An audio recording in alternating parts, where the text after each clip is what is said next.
শুরুতে জুলাই বিপ্লবের আবু সাইদ, শহীদ আলী রায়হান, শহীদ ওয়াসিম, শহীদ শান্ত সহ বিপ্লবের 2000 শহীদদেরকে শ্রদ্ধার সাথে স্মরণ করছি। আল্লাহ পাক সুবহানাহু ওয়া তাআলা সকল শহীদদের জান্নাতুল ফেরদৌসের মেহমান হিসেবে কবুল করে, আল্লাহুম্মা আমিন। আজকে আমি একজন মজলুম মানুষকে নিয়ে ক্যাম্পেইন করছি। দীর্ঘ ফ্যাসিবাদী আমলে আমাদের আরমান ভাই 8 বছর বোমা অবস্থায় ছিল।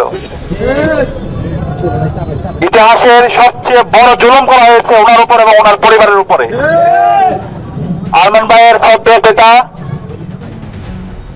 বাংলাদেশ ইসলামী ছাত্র শিবিরের প্রতিষ্ঠাকালীন সভাপতি শহীদ মীর কাসেম আলী চাচা, সারাটা জীবন তিনি মানবতার জন্য কাজ করেছেন।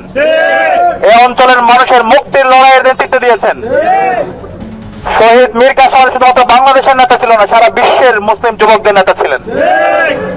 শহীদ মীর কাসেম আলী বাংলাদেশের পার্বত্য চট্টগ্রামে যারা চাকমা, মারমা, ত্রিপুরা, রাখাইন আছে তাদের জন্য তিনি কাজ করে গিয়েছেন। পার্বত্য চট্টগ্রামে অসংখ্য স্কুল করেছেন, কলেজ করেছেন, হাসপাতাল করেছেন। একই সাথে বাংলাদেশের বিভিন্ন প্রান্তে অসংখ্য প্রতিষ্ঠান তিনি করেছেন। ওনার সন্তান আমাদের আরমান ভাই আজকের ঢাকা 14 আসনের প্রার্থী। ঢাকা 14 আসনের যারা বাসিন্দারা আছে, আমি বিশ্বাস করি আরমান ভাইকে আগামী 12 ফেব্রুয়ারি গণরায় প্রদানকারের মাধ্যমে, ব্যালট বিপ্লবের মাধ্যমে ব্যাপক ব্যবধানে বিজয় করবে ইনশাআল্লাহ। আমি কথা দিচ্ছি আরমান ভাই আপনাদের যে অধিকার, প্রত্যেকটা অধিকার আপনাদের কাছে ফিরিয়ে দিবেন ইনশাআল্লাহ। আরমান ভাই শাসক হবে না, আরমান ভাই আপনাদের সেবক হবে ইনশাআল্লাহ। আরমান ভাই রাষ্ট্রের কোষাগার থেকে আপনাদের জন্য যে অর্থ আসবে একটা পয়সা মেরে খাবে না ইনশাআল্লাহ। এবং তার ব্যক্তিগত ক্যাপাসিটির মাধ্যমে সারা বিশ্বব্যাপী আরমান ভাইয়ের নেটওয়ার্ক আছে এবং ওনার পরিবার অনেক সম্ভ্রান্ত পরিবার। সরকারি কোষাগার থেকে যা আসবে তার বাইরেও বহুগুণ বেশি ফান্ড তিনি আপনাদের জন্য নিয়ে আসবেন ইনশাআল্লাহ। গত 55 বছর জুড়ে এই ঢাকা 14 আসনে যে মাফিয়া তন্ত্র তৈরি হয়েছে, চাঁদাবাজি, মাদকের যে সিন্ডিকেট তৈরি হয়েছে, ইনশাআল্লাহ 1 মাসের মধ্যে সকল সিন্ডিকেট ভেঙে দেবেন ইনশাআল্লাহ। আমরা আশা করবো ইনশাআল্লাহ এই ঢাকা 14 আসনের যারা ভোটাররা আছে সবচেয়ে বড় ব্যবধানে আগামীর বাংলাদেশের প্রধানমন্ত্রী ডাক্তার শফিকুর রহমানকে এই আসনটা বাদ দিবে ইনশাআল্লাহ। আপনাকে পারবে ইনশাআল্লাহ। ইনশাআল্লাহ ইতিমধ্যে বাংলাদেশের তরুণরা তারা সিদ্ধান্ত নিয়ে নিয়েছে ইনসাফের পক্ষে। বাংলাদেশের জুলাই বিপ্লব পরবর্তী 5টা ক্যাম্পাসে ছাত্র সংসদ নির্বাচন হয়েছে। ডাকসু দিয়ে শুরু হয়েছে, যোগসু দিয়ে আপাতত শেষ হয়েছে।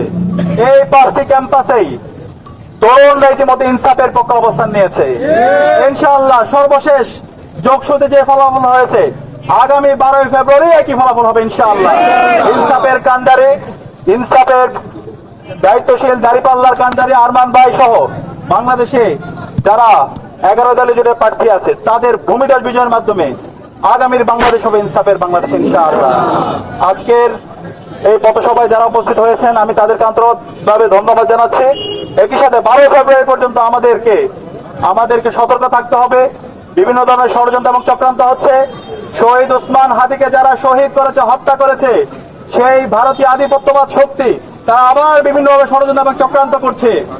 তারা এই নির্বাচনকে বানচাল করার জন্য, এই নির্বাচনে যারা তরুণরা আছে তারা যেন ভোট দিতে না পারে, নাগরিকরা যেন ভোট দিতে না পারে, সেই পথে অন্তরায় তৈরি করার জন্য বিভিন্নভাবে ষড়যন্ত্র এবং চক্রান্ত করছে।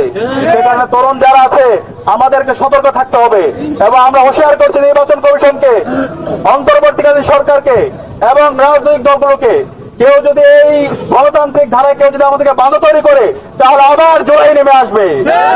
আমরা বলবো সবাই দায়িত্বশীল আচরণ করবেন, সবাই গণতান্ত্রিক আচরণ করবেন।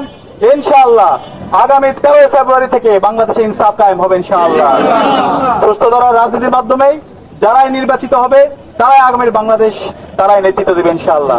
আজকের এই পথসভায় যারা উপস্থিত হয়েছেন সবাইকে আন্তরিকভাবে ধন্যবাদ জানিয়ে, এবং আমিরে জামাতের যে বাণী, এই নির্বাচনের মাধ্যমে আমরা জামাত ইসলামের বিজয় চাই না, আমরা কোন একক দল অথবা বর্গের বিজয় চাই না, আমরা বাংলাদেশের 18 কোটি মানুষের বিজয় চাই ইনশাআল্লাহ। সুতরাং 18 কোটি মানুষের আকাঙ্ক্ষাকে যারা ধারণ করবে, যারা চাঁদাবাজি, টেন্ডারবাজি, সন্ত্রাস, মাফিয়াতন্ত্র, মাদকের বিরুদ্ধে জিরো টলারেন্স নীতি ঘোষণা করবে এবং যারা সংস্কারের পক্ষে থাকবে তাদেরকেই আগামী 12 ফেব্রুয়ারি বাংলাদেশের ছাত্র এবং নাগরিকরা তাদেরকেই ভোট দিয়ে তাদেরকে প্রতিনিধি হিসেবে নির্বাচিত করবে ইনশাআল্লাহ।